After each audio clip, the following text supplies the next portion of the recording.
अरे माई बाप, मुझे 1 महीने का और समय दे दीजिए। वो घर की जमीन ही तो मेरी आखिरी निशानी है। अगर वो भी हाथ से चली गई तो बीवी बेटी को लेकर मैं फिर कहाँ जाऊंगा बताइए। मैं आपसे वादा करता हूँ 1 महीने के अंदर मैं सारा पैसा चुका दूंगा माई बाप। अरे नहीं बाबा नहीं, अरे मैं तुझे 1 दिन का भी समय और नहीं दे सकता, समझा? तू अपनी जमीन मुझे सौंप दे। हाँ अच्छा ठीक है, आप मुझे 1 हफ्ते का समय तो दीजिए। मैं काम करके जरूरत पड़ी तो जंगल से पेड़ काट कर बेच कर कैसे भी करके आपका पैसा चुका दूंगा। अरे अरे, तूने तो मेरा मन नरम कर दिया। अच्छा ठीक है, मैंने समय दिया भाई, लेकिन हाँ अगर इस बीच पैसे नहीं चुका सका तो फिर समझ लेना। हाँ नहीं महाजन भाई, मैं वादा करता हूँ मैं सारा पैसा चुका दूंगा। अच्छा ठीक है, तो यही बात तय रही फिर। ठीक है, अब तो जा। महाजन की बात सुनकर गोपाल वहां से चला गया।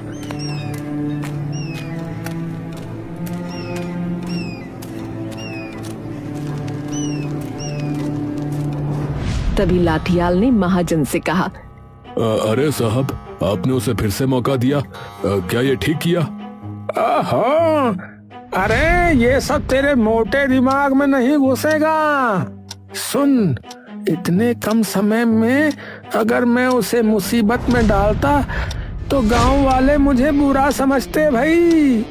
वैसे भी वो 1 हफ्ते में पैसा कहाँ से लाएगा हैं? इसलिए लोगों की नजर में अच्छा बनने के लिए इतना समय तो देना ही पड़ता है। सच में साहब, आप एक इंसान हैं, आप में इतनी बुद्धि है। अरे बुद्धि ना होती तो क्या मैं गांव के गरीबों को इस तरह फंसा पाता, बता? हाँ, ये तो आपने सही कहा महाजन साहब। और वैसे भी गोपाल की उस जगह पर मेरी बहुत नजर है। रास्ते के किनारे की जमीन इतनी आसानी से मैं हाथ से नहीं जाने दूंगा। ये कहकर महाजन और लाठियाल जोर जोर से हंसने लगे। अगली सुबह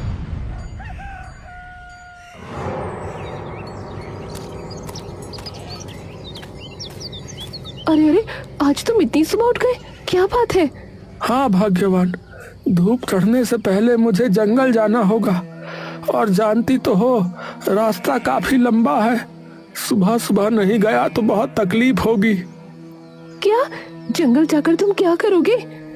अरे और क्या करूँगा, जब कोई काम नहीं मिल रहा तो बाप दादा का पेड़ काटने का काम ही शुरू करने का सोच रहा हूँ। 2 दुकानों में लकड़ी की बात भी कर रखी है।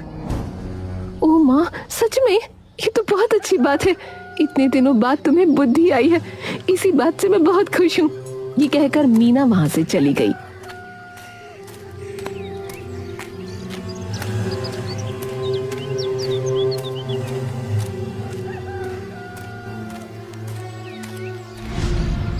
ये लो तुम्हारी कुल्हाड़ी।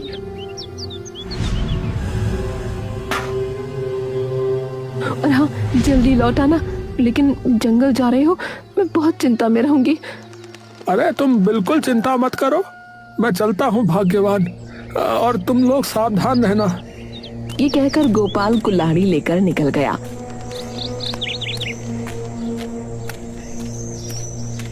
ओहो, ये तो जंगल का रास्ता है। मेरे तो इतने समय बाद पैर बिल्कुल जाम से हो गए हैं, लेकिन क्या करूं, काम तो करना ही पड़ेगा, नहीं तो वो महाजन जीने नहीं देगा।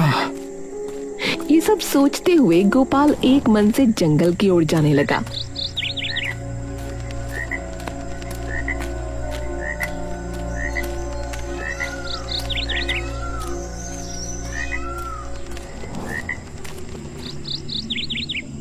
अरे बाप रे, ये तो अमरूद का पेड़ है। इतना बड़ा अमरूद का पेड़ तो मैंने जन्म भर नहीं देखा। क्या अद्भुत बात है भैया। खैर अच्छा ही हुआ, सबसे पहले इसी पेड़ को काटता हूँ और ये जलने वाली लकड़ी भी अच्छी मिलेगी इससे। ये सोचकर गोपाल जैसे ही पेड़ पर कुल्हाड़ी से वार करता है, वैसे ही पेड़ के अंदर से रोने की आवाज आने लगी। अरे कितना दर्द मार दिया रे। अरे इस घने जंगल में इस तरह चीख चीख के कौन रो रहा है भाई? आश्चर्य, आसपास तो किसी को देख भी नहीं पा रहा हूँ। ये कहकर गोपाल ने फिर से पेड़ पर वार किया। तुरंत ही पेड़ के अंदर से खून निकलने लगा। अरे मर गया रे, बदन से खून निकल गया रे। अरे ये मैं क्या देख रहा हूँ? पेड़ के अंदर से खून। अरे अरे तू डर क्यों रहा है? तूने ही तो मुझे मारा, इसीलिए तो मेरे बदन से खून निकला। अरे ये आवाज तो पेड़ के अंदर से आ रही है। भैया कौन हो तुम? मैं अमरूद का पेड़ हूँ, बहुत सालों से यहाँ हूँ।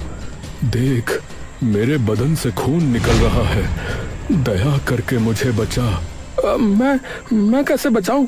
वो देखो पश्चिम दिशा में एक तालाब है, वहां से पानी लाकर मेरे घाव पर डाल दे तो मैं पहले जैसा ठीक हो जाऊंगा और मेरा दर्द भी बिल्कुल ठीक हो जाएगा।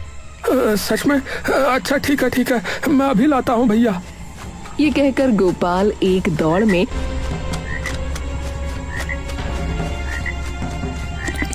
तालाब से पानी लाकर